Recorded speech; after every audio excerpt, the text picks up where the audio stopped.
Hello, this is Ford Brewer with PrevMed, Preventive Medicine. Why have a heart attack, stroke, disability, diabetes? Why not avoid all those? Prevention's better than treatment. Today we're going to talk about ghrelin, the hunger hormone. Very interesting topic. The topic was raised for me by Jenny Rule in the book Diet 101. I'll talk about that in a few minutes.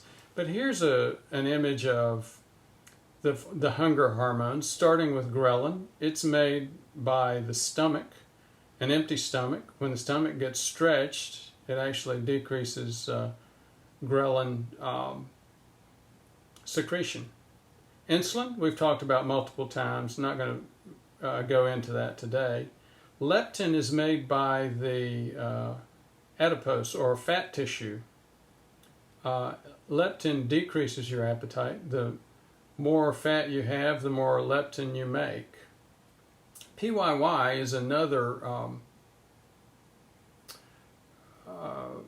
dietary suppressant hormone. It's made by the small intestines. It's very recently discovered, as is ghrelin, just over the past decade. So there's a lot of information that we still don't know, that we're still finding out. As I mentioned a few minutes ago, ghrelin, the hunger hormone, is made by a stomach and secreted by a stomach that's empty. When you eat food, stretch out that stomach lining and you get a decrease of the ghrelin production. What are the other things we need to know about ghrelin? Well, first of all, again, it is the hunger hormone. There's no other hormone that's known to generate hunger like it does. There's some association with others, but we'll talk about those later. Ghrelin, as I said, is secreted by an empty stomach. Makes sense, doesn't it, for our hunger hormone? And it also stops secretion when the stomach's full. Also makes sense. Something else that makes sense is another function of ghrelin. It decreases inflammation of the gut lining. It causes hyperplasia of the gut lining, and it actually stops apoptosis. Again, another scientific word, cell death. It stops cell death of the gut lining. In other words, it prepares that gut lining for food. It gives you what people call an iron stomach. You can eat anything. You're ready to eat. Number 4, there's a fourth interesting item about ghrelin. It seems to stimulate glucagon. There's a lot of research that's going on recently regarding diabetes and diabetes treatment. What they've done is they've knocked out insulin or beta cells among mice, developed an insulin model for these patients, for these mice, knocked out the glucagon, and that stopped the insulin production. But then they've had some challenges associated with ghrelin in that area. Actually, that's a whole different topic. It has to do with insulin and diabetes research and treatment for the future. Right now, for this video, we're just talking about the hunger hormone, ghrelin, and a specific item around that hunger hormone. The response to meals, low carb meals versus high carb meals. Now, again, that topic was brought up to me by Jenny Rule, Diet 101. And as I said before, she does some great research. She found a study by a couple called Kasim Karakas in the American Journal of Nutrition. Basically, what that study showed was the response of glucose, insulin, most of all ghrelin, the hunger hormone, adrenal hormones, and androgens, all of these things, to a glucose challenge, in other words, a glucose tolerance test, and compared that to a protein challenge or a protein tolerance test. So here's the punchline.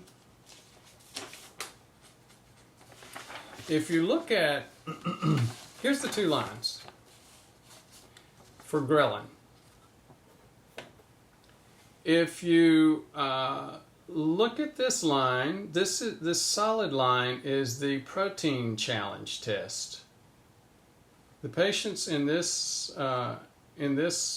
category were given just protein. They were not given glucose. At 0 hour, the hunger hormone is high. Down after, at 1 hour it's still high, but it's dropping dramatically between 1 and 2 hours, and then it stabilizes. The comparison, though, is the glucose challenge. They gave them glucose only. At 1 hour, again, the ghrelin is high, drops at 2 hours, but look, right at hour 3, 4, and 5, the ghrelin starts going right back up when the meal was glucose. The implication here is that glucose doesn't hold you, that you get hungry 2 hours after a carbohydrate meal, and that you don't get hungry after a low-carb protein meal. Now, is that because there were proteins in there and the proteins kept your ghrelin from going back up, or is that because there was no glucose? This study doesn't deal with that issue. But what it does indicate, though, is it's got some indication for protein versus low-carb meals. Some other interesting information to pull out of this. This was the response of glucose. As might be obvious, the glucose went up with the glucose challenge. It did not go up. Blood glucose did not go up with the protein challenge. You can see from the levels here at 150, these were not people that had normally functioning insulin mechanisms. If it were, they would have peaked right here about 120 and gone back down. That is by the definition of insulin resistance. These were PCOS patients, polycystic ovary syndrome, and by definition had insulin resistance. So again, another thing and another advantage to low carb meals, you don't get that fluctuation of blood glucose. That is a very specific advantage for anyone with insulin resistance and diabetes. You do get some fluctuation of insulin. This is the insulin chart, and yes, insulin did fluctuate, but not as much as it did with the glucose challenge. Another interesting point, again, maybe specifically for the PCOS patients, the polycystic ovary patients, who do have challenges with hormones, both androgen hormones, which are made by overactivity of the ovaries, and cortisol or adrenal hormones. Again, much more fluctuation of those hormones as well with a glucose challenge. So, does this mean that low-carb meals have an advantage? I think it certainly indicates that it does. What are the advantages? Well, decreased fluctuation in blood glucose, for sure. That's a far bigger advantage if you have insulin resistance or diabetes. If you have normally functioning insulin mechanisms, you're going to peak at about 120 anyway and come back down 80 to 90. So you're going to be going constantly between 80 and 120. Once you get insulin resistance, though, you can go up much, much higher, and the low-carb meal will keep you from doing that. The other takeaway, does this mean you'll get decreased hunger with low-carb meals? There's certainly evidence that that may be the case. So, again, I think there's always more to learn, but some good evidence here.